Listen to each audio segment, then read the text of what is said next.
নাটোরের সিংড়া উপজেলার সাতপুকুরিয়া গ্রামে ছিল আজ ভিন্ন রকম এক মুহূর্ত।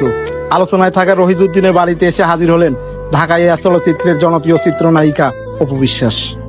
কিছুদিন আগে রহিজউদ্দিন ঢাকায় গরু বিক্রি করতে গিয়ে সর্বোচ্চ হারান। সামাজিক যোগাযোগ মাধ্যমে খবরটি ছড়িয়ে পড়ে যে তিনি আসলে হজ পালনের উদ্দেশ্যে গরু বিক্রি করছিলেন। বিষয়টি অনেককে নাড়া দেয়। খবরটি পৌঁছে দেয় চিত্রনায়িকা অপু বিশ্বাসের কাছেও।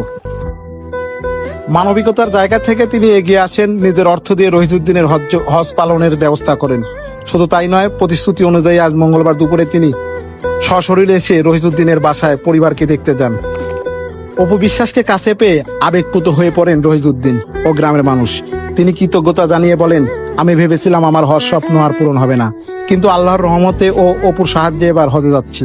গ্রামের মানুষ আমাকে এভাবে দেখতে পাবে এটা কোনোদিনই ভাবিনি। অপু বিশ্বাস সাংবাদিকদের উদ্দেশ্যে বলেন, মানুষের পাশে দাঁড়ানোই আমার আসল মানবতা। রহিজউদ্দিনের কষ্টের গল্প আমাকে ছুঁয়ে গিয়েছিল, তাই চেষ্টা করেছি তার স্বপ্ন পূরণের অংশ হতে। অপু বিশ্বাসের আগমনকে কেন্দ্র করে সাতপুকুরিয়া গ্রামে উৎসবের আমেজ দেখা যায়। স্থানীয় শত শত মানুষ তাকে এক নজর দেখতে ভিড় জমায়। অনেকেই ছবি ও ভিডিও ধারণ করে রাখেন স্মৃতির পাতায়।